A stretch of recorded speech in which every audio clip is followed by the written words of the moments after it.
Bonjour, je vous retrouve aujourd'hui pour une nouvelle vidéo sobrement intitulée La palle de la honte. Et comme je me la pète trop, palle égale pile à lire, bien sûr. Ce que tout le monde sait sur Booktube, ce que moi j'ai découvert il n'y a même pas 15 jours, enfin un peu plus maintenant, bref. Donc, en fait, comme je me suis inscrite sur Goodreaders, sur Livre Addict, etc., j'ai commencé à rentrer tous les livres que j'avais pour pouvoir savoir un petit peu à quoi ressemblait ma bibliothèque.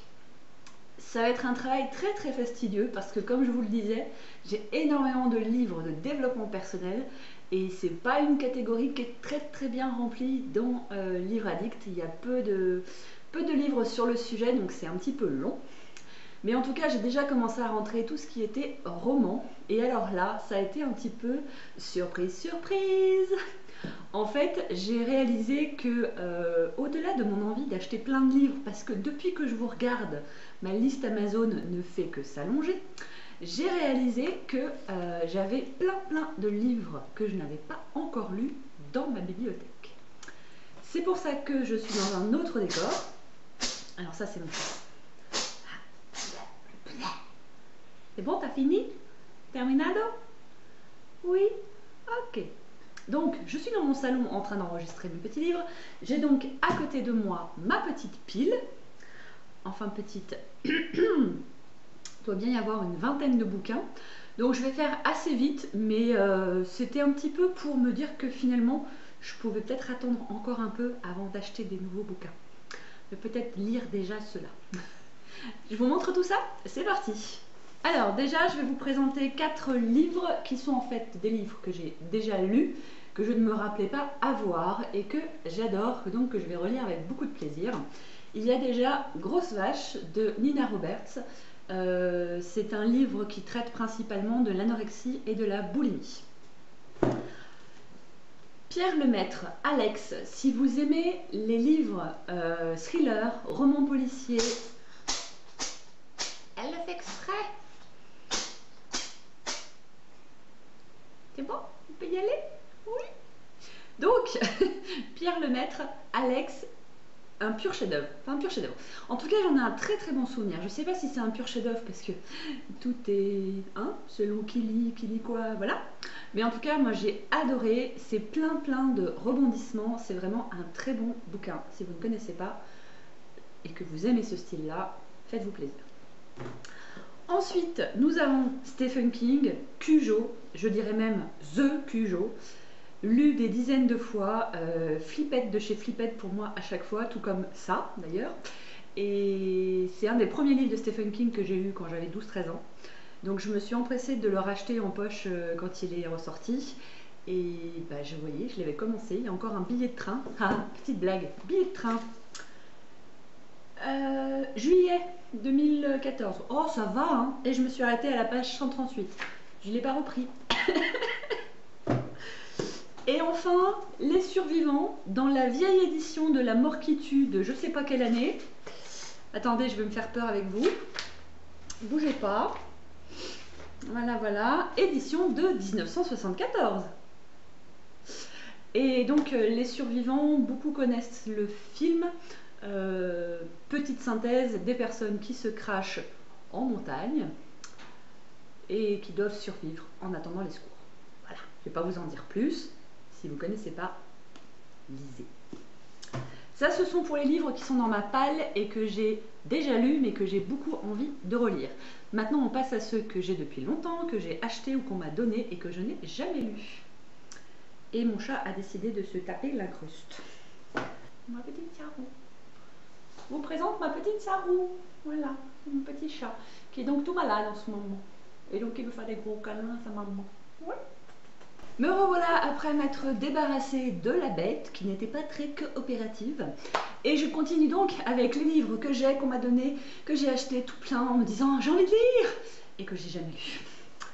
Alors, Funérailles, je les redécouvre en même temps que vous, de James Ellroy.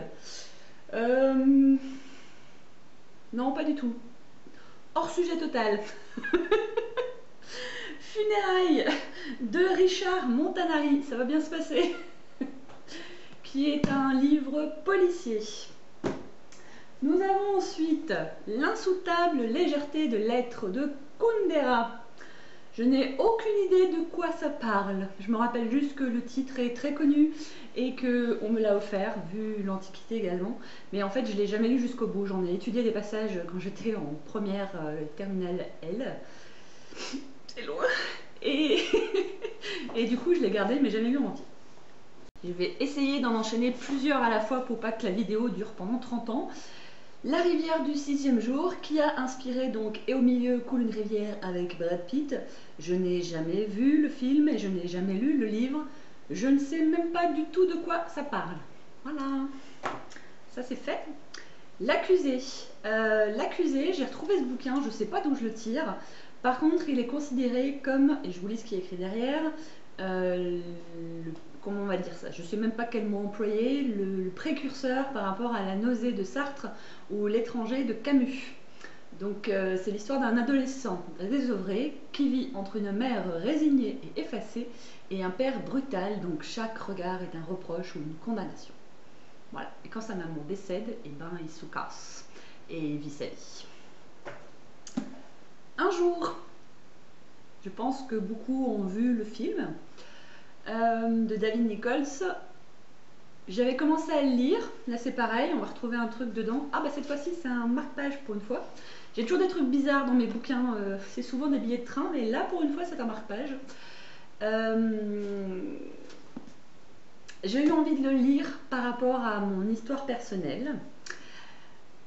Et j'ai vite arrêté ma lecture parce que c'était encore un petit peu trop frais tout ça pour moi. Et voilà.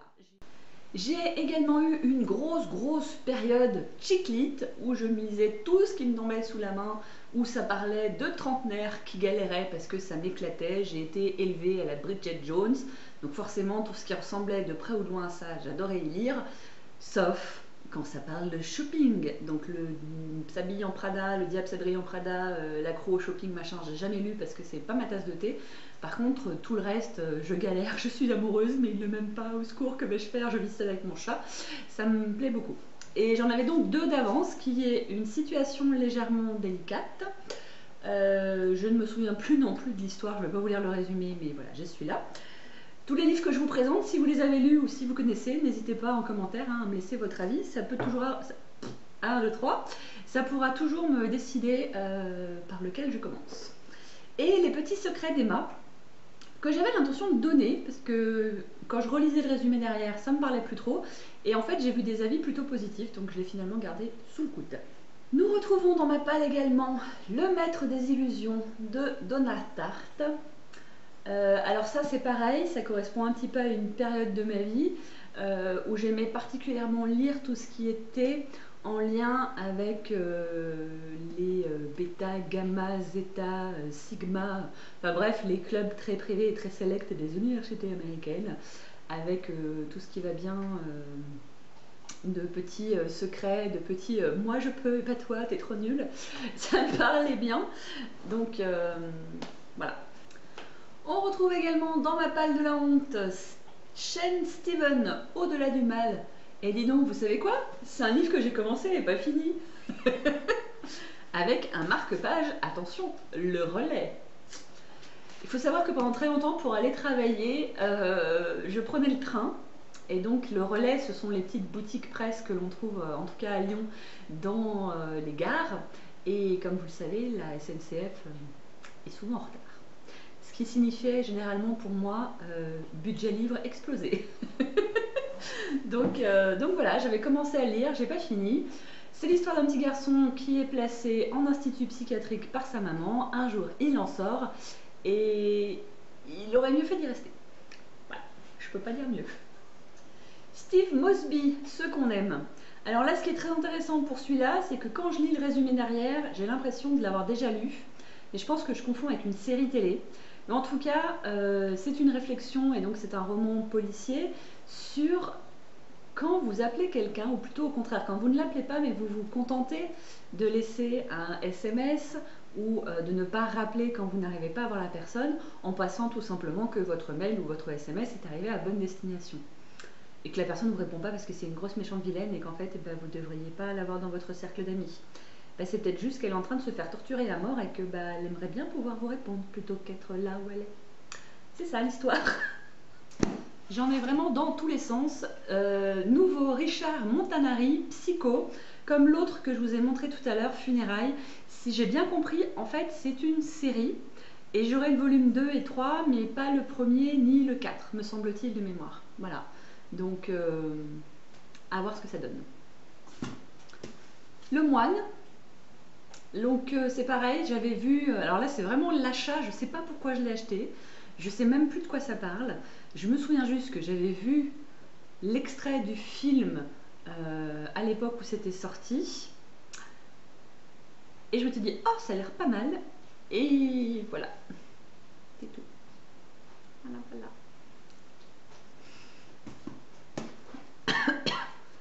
Patricia McDonald, qu'on ne présente plus, Dernier refuge. Alors cette fois-ci, Dana aimait Brian. Lorsqu'elle a été enceinte, elle a cru qu'il pourrait être heureux. Mais Brian a changé, il s'est mis à boire et à se montrer brutal et jaloux. Lorsqu'un soir il la frappe violemment, elle comprend qu'il lui faut partir. Et puis ben, elle se fait assassiner. Alors, c'est Brian ou c'est pas Brian? Voilà le synopsis de Dernier refuge. Le prochain amour de Yves Simon. Ce roman raconte l'histoire d'une passion qui, comme toutes les passions, n'avait aucune raison d'advenir. L'homme, un écrivain qui se croit à l'abri de la folie d'aimer, rencontre Irène, la femme paradoxe, la fille futile aux étranges blessures, émouvante par ses naïvetés et déroutante par son inconstance. Tout les oppose. Ce livre appartenait à ma meilleure amie au lycée. Elle me l'a donné. C'était il y a très longtemps. Et je ne l'ai jamais lu. World War Z, pareil, effet ciné. Alors là, la difficulté, c'est qu'en fait, j'ai acheté le livre avant de voir le film. Depuis, j'ai vu le film, j'ai plus vraiment envie de lire le livre, parce que j'ai pas du tout aimé le film. Dilemme. Terrible. Bon, je vous raconte pas hein, des zombies, un virus, des trucs à détruire, on sait pas d'où ça vient, on sait pas comment ça part, et il faut sauver la planète. Non, je me moque, mais j'aime beaucoup ce genre de trucs, hein. Je fais partie des accros à Walking Dead et compagnie, mais c'est vrai que j'ai tellement été déçue en fait par le film que j'ai trouvé très plat, que j'ai moins envie de le lire. Voilà, ça arrive. Bernard Weber, Le souffle des dieux. Acheté parce que Weber fait partie pour moi des auteurs qu'il faut avoir lu au moins une fois dans sa vie. J'ai choisi celui-là au moment où il est sorti, oserais-je dire, parce que j'ai vu Weber, que c'était écrit en doré, que c'était joli et que la couverture me plaisait bien. Oui, sauf que c'est pareil, c'est une série et ce n'est pas le premier. En fait, ma grande spécialité, j'ai remarqué, a été d'avoir beaucoup de livres qui étaient des bouts de série, mais ni le début ni la fin. Toujours presque le volume du milieu. Et enfin, dans la palle de la honte, il faut quand même des livres qui vraiment foutent la honte. J'aurais pu vous montrer Les oiseaux se cachent pour mourir, mais non. Je vais vous montrer Nord et Sud. Alors là, c'est pareil, j'ai le volume 1, j'ai le volume 2, j'ai pas le volume 3.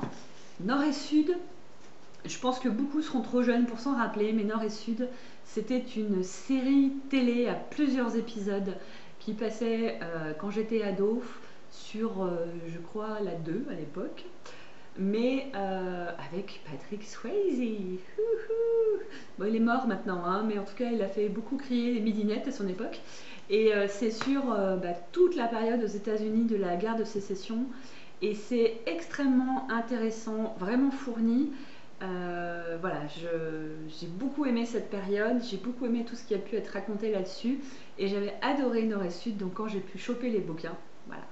Et alors pour vous faire rire jusqu'au bout, quand même, hein, je me suis inscrite sur Livre Addict au Big Challenge qui propose de lire des livres, des 100 qui ont été extraits pendant l'année. Et quand j'ai vu qu'il y avait Nord et Sud dedans, je me suis dit « Waouh, génial, j'en aurais déjà lu au moins 2 !» C'était pas le même auteur du tout.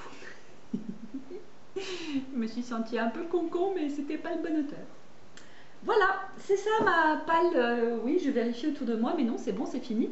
C'est ma palle de la honte, donc une bonne vingtaine de bouquins à lire, ce qui ne m'empêche pas du tout d'avoir envie d'en acheter d'autres, hein, soyons clairs, mais comme pour l'instant les finances sont un peu serrées, et ben je vais commencer par cela. Voilà, je vous dis à très très bientôt pour un autre vlog livresque. Et puis, ciao!